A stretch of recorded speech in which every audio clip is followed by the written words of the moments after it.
Cedric Maxwell Podcast is powered by PrizePicks, the exclusive daily fantasy partner of the CLNS Media Network.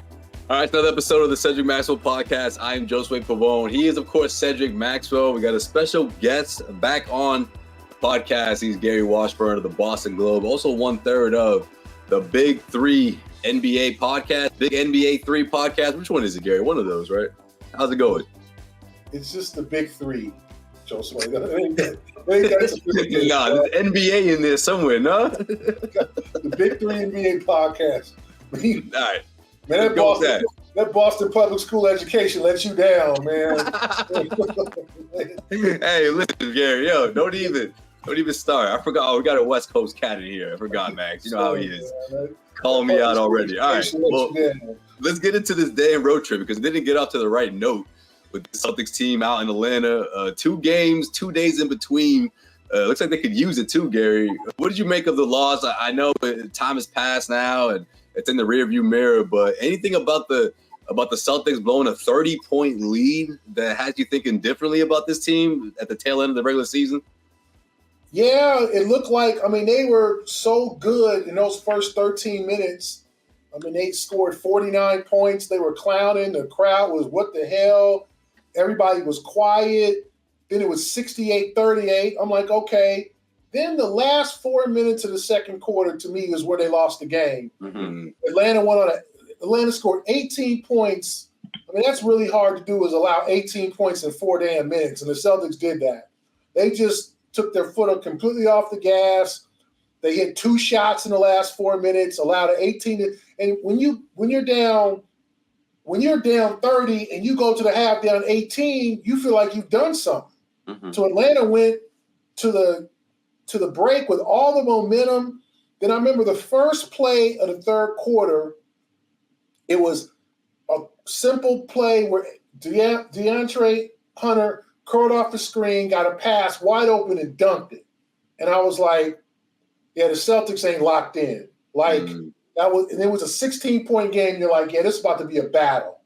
And it was shades of old. Bad offense, lazy defense, not getting back. The Atlanta shooters getting hot. Some dude named Vic Krejci, two-way player on a two-way. On a two-way, getting steals, hitting threes off the break. And it was to me, it's embarrassing. You can't lose that game. You can't. It's different than the 20-point lead. I get it. 30-point lead, nah, man. They got to really review. And I get it. They slipped. Joe started to play some really whack. He put Jaden Springer in to start the fourth. It was like, are you trying not – I get it, you're trying stuff, but y'all could lose this game. It's not, why – and the kid tried. He did okay. He had an open 3 that he missed that probably would have changed the game. But it was just. Well, wait, man. The game. First of all, the game shouldn't have been that close. Let's put it in proper perspective. Right, and they were halfway. They were halfway through that deficit by halftime. Well, that, and you also you didn't have your 2 main guards playing the game. But they didn't have Trae Young. Well, Jalen Johnson. But I'm talking about two of your best defenders. They did not play those defenders. I'm not giving them any excuses. But what I did see, which bothered me, was more so of watching Wesley Matthews Jr., what he did to Jason Tatum. Jason Tatum was consumed that he was going to beat him one-on-one. And that's when the ball stopped moving. And when the ball stopped moving, the Celtics never involved anybody else. Porzingis wasn't involved in the game. Jason Tatum was consumed that he was going to beat this guy one-on-one. And they let Matthews Jr. beat the hell out of him. Tatum was trying to go through him with the body, and he kept hitting him. And then Brown got the ball. Everybody was watching on the Celtics team. And if they're going to lose a championship, it will be because of these reasons, of them not believing that other guys can get involved. But I also say when you did not have White and you did not have your other point guard handling the basketball, moving it around, being facilitators, it looked like a completely different offense in that second half. Yeah, absolutely. And, the physicality as well, man. That leads into my next question. I mean, does that part of this scare you a bit? I mean, obviously, the Celtics team, I mean, they just snapped another winning streak that was hitting double digits, coming off one that, that happened after the All-Star break. So, obviously, it's not like the sky is falling. But I just feel like when you got guys in the middle, when the physicality is taken up a notch, they kind of fold in those situations, right? Physicality. If you're looking at the criteria of a loss. Wait a minute, wait. What physicality other than the one guy out there? It was Wesley Matthews Jr. Yeah, you mentioned him, Wesley Matthews. Nobody was being physical out there with Porzingis. What about the former Celtic Bruno Fernando? He was getting his. Bruno Fernando did a great job of rebounding the basketball. Al Horford looked like he was out of his element rebounding the basketball. They gave up second chance opportunities. They gave up steals. The one steal in the backcourt, I think, bothered me more than anything, and that's when Brown, they tried to throw the ball inbound to Brown. It was stolen, and then the dude knocks down the three, and it was never any madness. Now, what I did think, and Gary, I have to ask you this, said Bogdanovich did not get a chance at all. He reached out to shake Jaylen Brown's hand, and Jaylen just kind of walked away. Was that true? I didn't see that, but Bogdanovich talks a lot of mess, and he was talking a lot of mess throughout the game, even before when it was a 30-point lead, because he's one of those, I got fouled, so he took pleasure. And then what about when DeJounte Murray took that three and started basically strolling in front of the Celtic bench before the ball went in? Did you notice that, Max? I'm sorry. Only Steph does that. In the new NBA, what you gonna do about it? Yeah, that was like, first of all, the ball. So that was, I got to give him props because the ball hadn't gone in yet. He knew it was going in, and he started stepping like a Kappa right in front of the Celtics bench. To me, which was a ballsy shot, by the way. Yeah, that was disrespectful you gotta have some stones in to itself take that three. Yeah. From a team that's 32 and 39. But you know what? You asked for it. You let them come back in the game. And I understand, Max, about the physicality. Wes Matthews guarded Tatum well. Remember in the playoffs when he was with Milwaukee, the Bucks, right? Yeah, they let him go at Tatum, and Tatum got in his head and was, I'm gonna take care of you, and I'm gonna beat you. And then Tatum should have attacked the rim more. He didn't. Jaylen Brown, I don't know what he was doing on that final shot where he took that 27-foot three on the right. It's hero ball. That's the stuff that they thought that they avoided. Tell me how dumb Atlanta was when they got the rebound, they hit by one, and they take a three, and the shot. Yeah, that was a ballsy shot too. But that wasn't Max, a ballsy shot. Atlanta got nothing to lose. They about to be 10. Yeah, man. They got nothing to lose. He went for the dagger. It was a dumb shot, but it went in. That's not a dagger. And he was feeling it. I talked to Dominique about it. He said, "Why the hell did he say we got lucky? We took a shot at the end of the game. No, it was a lucky. Celtics get the rebound. But that just shows you the respect that they don't have for the Celtics. Obviously. I don't think it was respect. I just think it was a dumbass play. I ain't seen no respect in the disrespect. I just feel like he's that kind of guy, though. He won't take a shot like that just to stay. He'll bet on himself. He did not think about what the hell he was doing, because I said it. My broadcast partner at the time said, "It's like, what? Why?" And I talked to Dominique after the game, and he said, "I couldn't believe we took that shot. We're ahead by one, and all we got to do is freeze the ball now. We take a three. Yeah, that was a dagger, but it shouldn't even. You should have shot free throws instead." But anyway, I think the biggest thing about it is, how are the Celtics going to bounce back tonight? Do they bounce back? Do they destroy it? I think it's one of the biggest games of the season, not for anything with the standings, but just how they respond. Are they mad? They should be mad. They were embarrassed. People have been talking about them now for 3 days about, it's old Celtics back. What's wrong with the Celtics? This is what happens. They don't have the killer instinct. Look at their offense in the fourth quarter. Look how it's stagnant. Look how nothing happens. Look at Mazzulla. He didn't call enough timeout. All the little stuff that was put away swept away by this great record, is now creeping back. And this is the Atlanta Hawks without Trey. Like, you're not playing a great team. You're playing a team that's basically playing out the string, that's likely going to be the 10th seed and have to play on the road and have to win 2 road games just to make the playoffs to play the Celtics. So you're not playing a great Let me ask you this sidebar. And you're playing somewhere, Max, where you have the most fans. Yeah, that's true. I mean, you're not playing in a tough road atmosphere. The only time they got excited is when it got close. The Atlanta fans were not saying nothing. They were sticking for him. They were done. Football season may be over, but the action on the floor is heating up. Whether it's a tournament season or the fight for a playoff home court, there's no shortage of high-stakes basketball moments this time of year. Get in on the excitement with Prize Picks, America's #1 fantasy sports app, where you can turn your hoops knowledge into serious cash. Testing my skills on Prize Picks this season is the most exciting way to play daily fantasy sports. If you have the skills, you can turn $10 into $1,000 with just a few taps. Prize Picks is really simple to play, and I can make my picks and submit my entry in less than 60 seconds. Download the app today and use code CLNS for a first deposit match up to $100. Use the code CLNS for the first deposit match up to $100. Pick more, pick less. It's that easy. Now, let me ask you the sidebar, Josue. We got to ask them the sidebar. Sidebar is, what happened when you asked your good buddy Joe Mazzulla about what happened? What was your question? Because I didn't get a chance to. Because I know you asked. Nothing happened after this game. He was like, I said basically what happened at the end of the second quarter. That's when y'all lost the game. Like, y'all lost the game in the second half, in the third quarter, but 18-6, and they looked inept, and you just allowed them to put up 18 points, and you don't make no adjustments.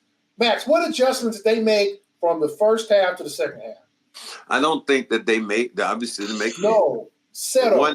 The one I looked at was, I think, in the third quarter when the leads start going down. When people say call a timeout, I thought that Joe Mazzulla at that time was sending a message to the guys on the floor. Guys, play out of this shit. You know, this. You got to lead. You can beat this team if you want to. Now, if you want to play stupid as hell, I'm going to let you embarrass yourself. That might have been a team. Might have been a message to his team. Because I'm not going to jump about the timeouts. Yeah, I'm not going to jump him about, he didn't call enough timeouts. Mm-hmm. There just probably should have been some more adjustments. Obviously, Atlanta played much more physical defensively in the second half. 15 offensive rebounds. Yeah, that was it. Clint Capella and Bruno Fernando just giving them second chances. And then their shooters got hot. Bogdanovich got us off to a slow start. Vic Krejci. Matthews. Yeah, all of a sudden they're hitting shots that they didn't hit. Peyton Pritchard misses 2 free throws. You never see that happen. I mean, it's just stuff, wacky stuff. But when you cheat the game like that, you start taking 30-footers because you're trying to entertain the crowd. You know, you want a bunch of oohs and ahs. Oh, let me just take this 30-footer. We're up 30. So what? That's what comes back in the basketball gods, and people think, well, that's not true. That be happening. There's some prices to pay in when you start messing around with the game like that, and the Celtics paid that price.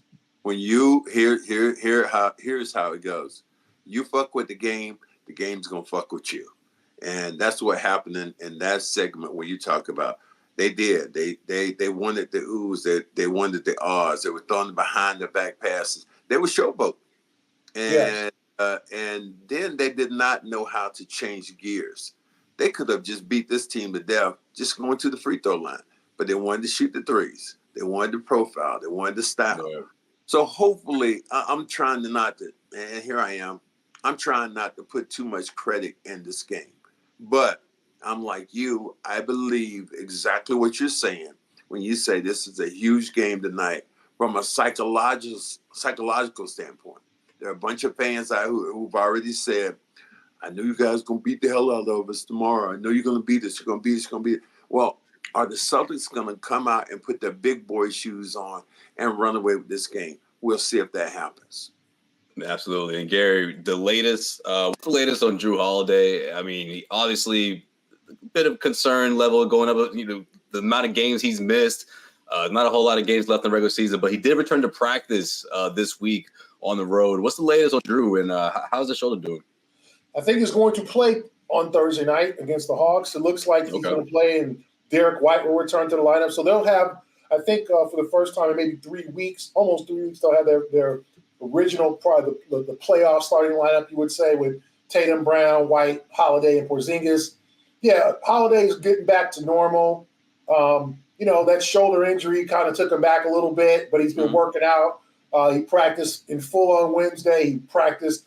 He participated in shoot-around on Monday, so he probably could have played, maybe played Monday night, but they wanted to get him through a full practice. They're being cautious with him. So, yeah, I don't think injuries will be an issue. They'll have their full roster, so we can't say, oh, well, they didn't have White. They didn't have Holiday. Like, no. This is your full team. Who talks like that? All these people that explain injuries as an excuse. Like that. You was up 68-38. You have to win the game. You have to win that game. You cannot lose a third. It cannot be matter of fact. 20 point, I can understand. But I just said before, 18-6 to end the half, 19-4 to begin the third quarter, 37-10 against that team. Mm-hmm. A team without its best player. Yeah, you're right. That's a problem. I cannot deny what you're saying. I think it's as true as can be. But we know during the season that this team, and I've said this to a couple other people, and they're going to have to get that pressure bubble away from them. How do they do that? That's going to be the big thing with this team. If they're going to win a championship, we're going to find out early in the playoffs how this team goes out and they perform. I think if they have their top 7, top 8 guys, I think they're going to be fine. But it's going to be a key, like you're saying tonight, you don't want slippage. And what you saw the other day was slippage defensively and offensively. And really, I wanted to say it was more in their heads because they were so much better than Atlanta. And I agree with Gary totally, is that they were looking for the oohs and ahs. They wanted the judges, to give them a 10 for every shot. Just beat the hell out of this team and then go home. So I totally agree with what you're saying. Yeah, absolutely. All right, Gary, I got to ask you about this, man. I mean, Max and I talked about it briefly before we hit record, but I want to get your take on this, and that's what's happening down in Philly with Joel Embiid. Now, looks like Nick Nurse says that they're gonna try to get him back into the lineup before the end of the season, prep him up going into the playoffs. But what are you expecting from the 76ers team, especially with the way things are, trying to integrate far from 100% Joel Embiid back into the folds? Nick Nurse, obviously, in the organization are hopeful, but what are the chances of Philly of making this thing a success going into the playoffs? And is that a realistic, possibility? First round. What do you think is in the cards for Philly right now? Yeah, I think that Philly is a team that I don't think they have put any fear in anybody as they are now. But I think with Embiid, they can win a couple of playoff games. I don't know if comparing them to last year's team, I just don't think they were playing good ball when Embiid got hurt. But I just never have believed wholeheartedly in this team. I like Tyrese Maxey, but Tobias Harris is still straight up like he's like the get off the bus. He gets off the bus. You look, oh man, that dude look like he can hoop. Oh my God! And then he'll get 2 for 18 from the field. Like I just have no faith in the consistency of Tobias Harris. Kelly Oubre, flaky as can be. Man, he had a lot to say to his officials. Kyle Lowry, I guess he's playing well with them. Can you ride Kyle Lowry through the playoffs? Like, and I'm not saying Philly can't, if I'm the Celtics, do I want to play an Embiid with Philly? No, I do not. I want to avoid that's where I was getting at. That big man at all costs. However, I don't think that they have a chance to beat the Celtics in a 7-game series, even with Embiid coming off three plus months off. And who knows how long it's going to take him to get back into form. I think Philly's probably going to have to restart everything for next year. but who knows where they'll land. Like, that's the thing about right now, this whole play-in race. Like, Indiana, Philadelphia, and Miami are kind of fighting. I think Chicago and Atlanta are locked in at 9-10, 10-9, whatever you want to say. But it's going to be interesting to see, you know, and then who's going to win. If it's Miami, Philadelphia, I'd be fascinated to see who the Celtic fans would want to face, and if it was down to those two. Indiana, I don't think they're playing as well as they did earlier in the season, but they're a dangerous opponent. They've already beat the Celtics twice this year. You know, is Miami still got bite left? I mean, they lost by 21 points at home to the Warriors the other night. Like, I know they've been injured, but it's getting to the point with Miami where they're going to flip the switch, like and they did last year. Can you do that again? You know, it's 10 games left. They still got dudes out. Tyler Hero, Duncan Robinson. Like, it's not like, okay, we've been messing with y'all for 4 months. Now, here's our lineup. Everybody suddenly got healthy. Here we go. We're about to put this together. Like, they're literally still got guys out. So is Miami to be really feared? I mean, obviously, I think Celtic fans fear Miami because of Eric Spoelstra against Joe Mazzulla, the greatness of Jimmy Butler when he's right. So I don't think it's going to be any easy first-round opponent, even if it's Indiana, Philadelphia, or I'm not saying, like, I know Max is like, man, we'll smash all them fools, but that's the look on his face. Max is like, man, that's like us playing the 84 Celtics playing against the Cavaliers back then. Like, what you talking about, Gary? That's like playing that's how he sees it in his head. Playing against the New Jersey Nets. What are you talking about, fool? So I know Max is doubtful, but I think it'll be an interesting first-round series. All right, Gary, I have a question. Since you said the thing about get off the bus and look like a guy can play, I'm curious. I've never asked you this question. How would you describe your game when you played back in the day? Oh, it was a comp. You want the comp? No, I want to know. I want to know how you would describe your game. I wasn't a very good. I was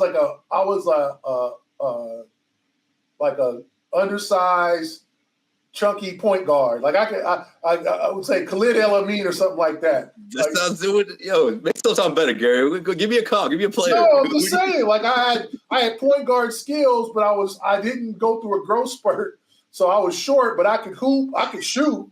I could dribble. I could shoot up, but I wasn't fast. Like if you put so fast through on me, I couldn't. I was not. He was going he was getting to the rack.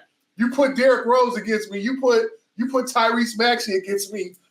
I remember like, where'd he go? Oh, hold up. Hey, I remember Gary was in you was in the bubble. You guys had a media game, and man, Gary still, he had a couple spin moves. You know what I mean? Obviously, we're talking years ago. That was during the finals in 19.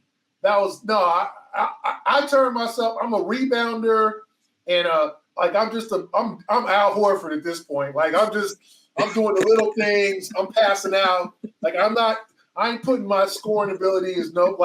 I know my role. I'm Luke Cornett. Like, tip it in, like rebound. Oh, man.